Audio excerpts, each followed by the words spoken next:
Hi everyone and welcome back to Lucky Loaders 15, where I'll be giving you 4 tips in this video. Now before I get stuck into them, I just want to explain the format of this video and how I'm putting it together. Basically, to cut a long story short, I didn't have time to record a video last night for today's horse racing action, and I'm not going to be able to record a video tonight for Saturday's racing. Just really busy at the moment, so what I thought I would do, combine the two together. So we've got a tip running for you tonight, and then also as well a few for you tomorrow, and all these races have prices available at the time of recording, so hopefully we can find some winners for you. But before we get into them, I'm just going to quickly reflect as well on how our tips performed on Thursday. On Thursday, it wasn't a bad day for us on the YouTube channel, as we had a winner over at Salisbury with my next best. That was McGallen in the Group 3 Sovereign Stakes. There was a very game gutsy performance by McGallen. He's always a horse that I liked, and I'm pleased that he was able to get his head in front. Advertised at 5-2, was well found at the top of the markets, and yeah, that was a good one for us there. The nap of the day, I think, just got to the front too early, was actually making the running in the end, and I didn't really want him to do that. That was Babariza, and he kind of just set it up for the closers really, and I think it was Crimson Sands, Richard Hughes' horse, came down the outside and just pipped him towards the line. He finished in second place, still ran a good race, but just wasn't to be on the day. But overall, wasn't too bad there because we had a winner at Salisbury. So hopefully we can translate that form into the next couple of days. And I'm going to have my nap for you, which is running today in the last race at Newmarket. And that's going to be our first selection in this video. And we go to the 7:38, and we're going here with Hydros for Richard Kingscote and Sir Michael Stout. Now at the current time recording, you can back this horse at 2-1.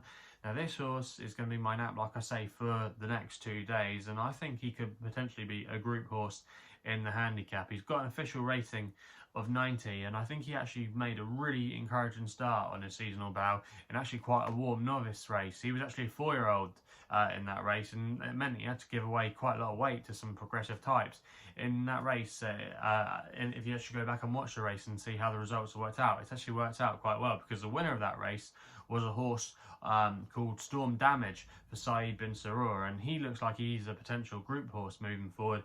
He ran in a handicap last weekend, and he absolutely blitzed some good rivals in that race, and there was some substance to that form, and he was in receipt of weight from Hydros. Now Hydros is a really lightly raced horse, only had a few starts, but when we have seen him, he has shown some good form. His novice form worked out really well at Doncaster. He then bolted up at Pontefract on soft ground. I think he's a versatile horse, and I think the race could be run to suit today. It just didn't quite work for him last time. There's a little bit more pace in this race.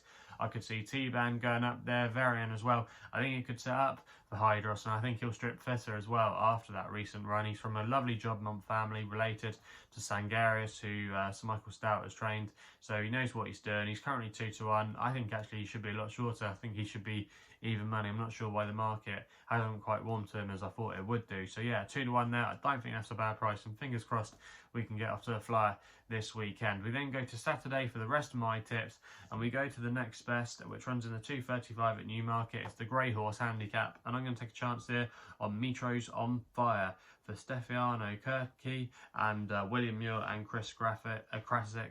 Now this horse at the time of recording was available at 5-1 with Bet365, and I'm going to recommend a 1-point win bet here. Now we saw this horse actually win last week in the Sugar Cup at Ascot. It was a good performance by him. He came with a late run, and he's actually only been raised £1 for that run, but I think in this field he's actually the class angle, and he's still well treated and is lurking still on a workable mark.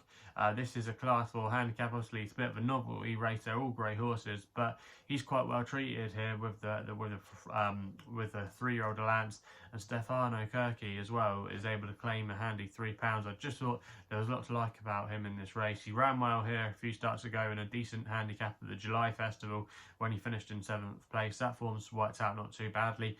Just think there's a lot to like about the chances on Mitrosonfire, and I thought he should personally be a bit shorter in the market than he currently is.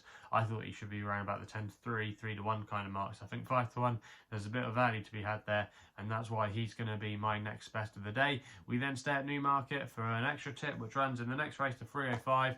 I thought Great Ambassador could be the one here for Richard Kingscote and Ed Walker. At the current time recording was available at 9-4. I'm going to recommend a 1-point win bet here. Now the last time we saw this horse, he ran a couple of weeks ago at Glorious Goodwood when he finished 3rd place in the Stewards Cup. That was a really good run that day, and he was actually on the wrong side of the track, kind of wanted to be drawn on the near side. That's where many of the place horses came, including the winner. So I think he ran better than the bare form. He's still unexposed as a sprinter, posted some good efforts earlier in the season behind the likes of Chill Chill, who's now rated 110 for Andrew Bolden, and on that run he looks potentially well handicapped off a mark.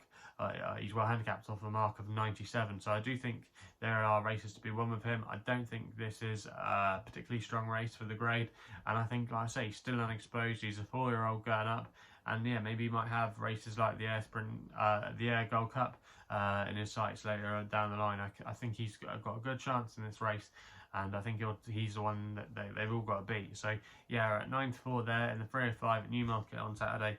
Great Ambassador is my extra tip of the day. My long shot of the next couple of days runs in the 345 at Ripon. It's in the Great St Wilfrid handicap, and I'm really sweet here on the chances of Brad the Brief for Kieran Schofield claiming 5.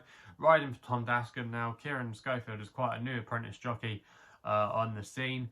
He's only recently been getting opportunities with Tom Dascombe, but he's been taking them and been seeing them to good effect. He's got a 31% strike rate since teaming up, and I think this is a big opportunity for him. And I should have mentioned at the top of the video, top of this selection as well, that Brad the Brief is 16-1 with SkyBet, who are offering 7 places on this race. I'm going to recommend a 0.5 each way selection here, but I think this horse has got a really good chance of making those 7 places tomorrow. He's a horse that's been campaigned at higher levels. First time he's been pitched into handicap for a little while. He's been contesting Group 3s, listed races over in France. He won a listed race at Newmarket last year. I think the track at Ripon might suit him. Newmarket obviously is famed for its dips and undulations. It's not a completely flat track, and I think that could suit him. Also as well, he likes to be a front runner, he likes to get on with things, and sometimes it can be hard to come back at Ripon, making up a lot of ground, and the horses that are ridden handily can often do very well, especially on the sprint trips as well. We know he's got the stamina to stay up to 7 furlongs. Ideally he might want a little bit more ease in the ground, but I don't think it will be riding too quick. They had soft ground earlier in the week, and it's still going to be good ground, but I don't think it'll be rattling quick, so I think he should be able to handle conditions. He's got a good draw. I think he's on a workable mark and a good 5-pound claimer as well, taking off a bit of weight. So a lot to like tomorrow about the chances of Brad the Brief, and I'll be disappointed if he couldn't give us a good run for our money. So yeah, they're the 4 picks for today's and tomorrow's racing. Let me know in the comments box below what you'll be backing this weekend. If you're still enjoying these videos, remember to hit that thumbs up button and subscribe here to my YouTube channel at LuckyLoaders15. Also as well, if you want to follow me on social media, my handle on Twitter is at LuckyLoader15. And if you want to find out a little bit more about myself, my website is www.chrisloaderracing.co.uk. So please game responsibly. Hopefully we can have some winners for you guys today and tomorrow, and we'll be seeing you soon.